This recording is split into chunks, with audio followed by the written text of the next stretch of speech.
Hello बच्चों, let's start this question. So this question says, if the radius of the Earth were increased by a factor 3, by which factor would its density have to be changed to keep g the same? तो चलिए बच्चों, अब हम इस question को start करते हैं। तो देखिए बच्चों, इस क्वेश्चन का जो आपका की कॉन्सेप्ट है, इस क्वेश्चन में आपसे पूछा गया है कि अगर आपके रेडियस, अर्थ की रेडियस क्या है, इंक्रीज कर देते हैं 3 टाइम्स से, और उसके डेंसिटी एंड उसकी डेंसिटी किस फैक्टर से चेंज होगी अगर उसका जी क्या रहेगा, सेम रहेगा। तो ये आपका क्वेश्चन है। तो देखिए, ये जो क्वेश्चन है आपका, ये क्वेश्चन का जो की कॉन्सेप्ट है, ये आपका एक्सिलरेशन ड्यू टू ग्रेविटी पर बेस्ड है। Acceleration due to gravity G पर बेस्ड है, ड्यू टू ग्रेविटी। हमें इस क्वेश्चन में क्या करना है, हमें इस क्वेश्चन में यहाँ पर हमारी जी की डिपेंडेंस देखनी है, किस पे, रेडियस पर और डेंसिटी पर। तो चलिए अब हम इस क्वेश्चन को प्रोसीड करते हैं। तो देखिए बच्चों, हमें पता है कि जो देखिए, अब कोई ऑब्जेक्ट है, सबसे पहले हम इसको यहाँ पर डिफाइन करते हैं। जैसे कि आपका ये क्या है, ये आपकी अर्थ है, ठीक है, ये आपकी अर्थ है। कोई सैटेलाइट है या कुछ भी है, एक ऑब्जेक्ट यहाँ पर रखा हुआ है। एक ऑब्जेक्ट क्या है, इसकी सरफेस पर रखा हुआ है, सरफेस पे, ठीक है। ये आपका अर्थ है, ये अर्थ का सेंटर है, और इसकी सरफेस पे एक ऑब्जेक्ट रखा हुआ है। तो देखिए, इनके बीच में क्या होगा, आपका कोई ग्रेविटेशनल फोर्स होगा। ये अर्थ क्या करेगी, इस ऑब्जेक्ट को अपनी तरफ, जो उसकी सरफेस पर रखा हुआ है, उसको अपनी तरफ क्या करेगी, अट्रैक्ट करेगी। तो जहां पर जो फोर्स लगेगा इन दोनों के बीच में, उस फोर्स को हम ग्रेविटेशनल फोर्स कहते हैं, ठीक है। एफ जी यहाँ पर फोर्स ऑफ ग्रेविटेशनल के लिए है। तो देखिए, जो ग्रेविटेशनल फोर्स होगा वो कितना होगा, जी इंटू ऑब्जेक्ट का मास कितना है, लेग ऑब्जेक्ट का मास आपका स्मॉल एम है, और मास ऑफ अर्थ मान लिया मैंने यहाँ पर क्या लिखा है, एम ई, ये आपका मास ऑफ अर्थ है।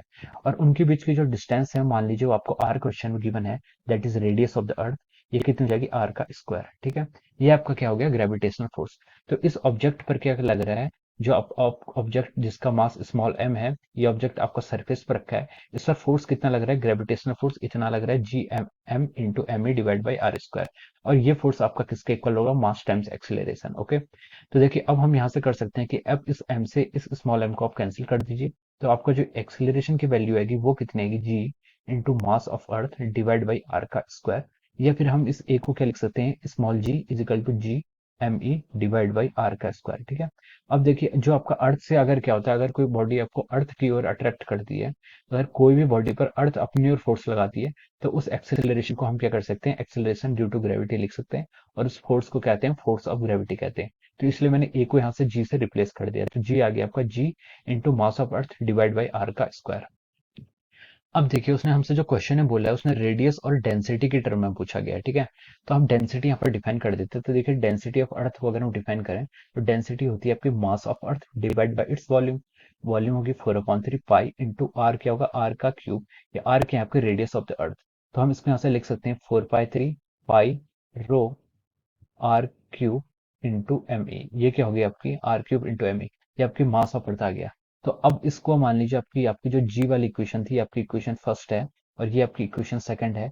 तो इक्वेशन सेकंड को आप इक्वेशन फर्स्ट में पुट करेंगे, तो ये आएगा आपका G is equal to G divide by R का square into mass of earth. Mass of earth कितना आपका, 4/3 पाई रो आर का क्यूब, ठीक है। ये आपका क्या हो जाएगा, पुट कर दिया। तो देखिए, यहाँ से आर स्क्वायर से आपका एक न्यूमरेटर में सिर्फ एक आर बचेगा, और इसको अगर आप सॉल्व करेंगे तो आएगा 4/4 पाई रो जी इंटू आर। ये क्या आ गया आपका, ये आपके आ गया एक्सेलरेशन ड्यू टू ग्रेविटी की डिपेंडेंस रो और आर पर आ गई है, ठीक है। हमें क्वेश्चन में यही कैलकुलेट करना था, ठीक है। इसी टर्म में हमें आंसर निकालना है।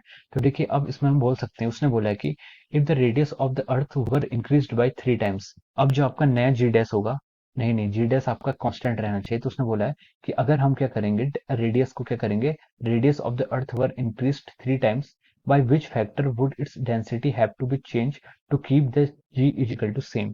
g आपका सेम रहेगा, तो आपका चेंज क्या है उसमें, चेंज उसने बोला कि आपका देखिए, अर्थ अर्थ का जो रेडियस है वो आपने 3 टाइम्स बढ़ा दिया है, ठीक है। तो देखिए, अब जो रेडियस था आपकी वो क्या हो गया, आर ना होकर कितनी हो गई है, 3r हो गई है, ठीक है। आपकी यहाँ पर डेंसिटी डेंसिटी डेंसिटी जी क्या रहेगा, जी आपका कांस्टेंट रहेगा। और डेंसिटी में क्या हुआ, चेंज हुआ है। उसने बोला कि but what factor would its density have to be change. Density किस फैक्टर से चेंज करेगी, तो अब वाली डेंसिटी को हमने रो डेंस लिख दिया है, ठीक है।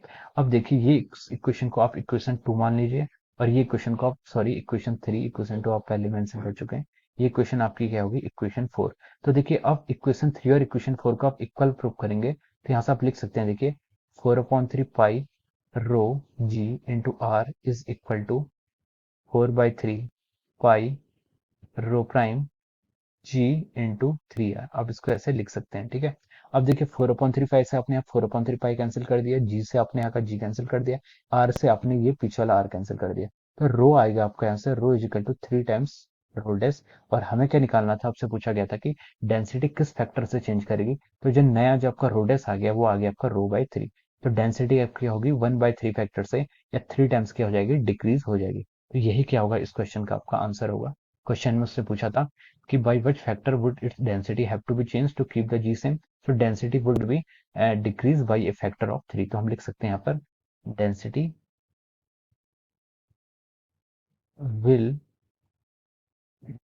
decrease by 1/3। 1/3 के फैक्टर से क्या हो जाएगी, डेंसिटी आपके यहाँ पर डिक्रीज हो जाएगी। So this is the answer of this question. So I hope you all understood this concept. All the best and thank you so much.